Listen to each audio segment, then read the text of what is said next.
Hello everyone and welcome back to another video from Crazy Gamer. In this video, I'm going to show you how to log into your existing account on the Blockman Go game. So let's get started right away.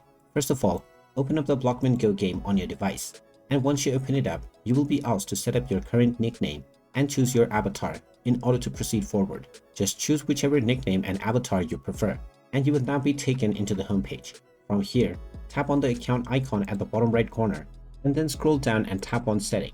From here you can tap on account switch or login depending on which button you see, and you will now be taken into the login portal.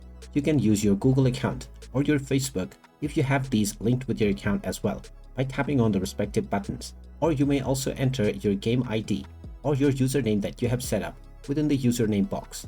Then type in your account password that you have chosen while creating your account within the password box, and finally you can tap on the login button, which will now log you in to your existing account on the Blockman Go game right away.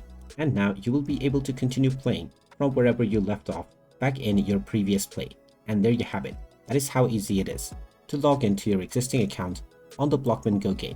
If you find this video helpful, make sure you hit that like button and subscribe to our channel if you haven't done so already. Also ring that notification bell to never miss another update from us. Thank you for watching, and I will see you again in the next video.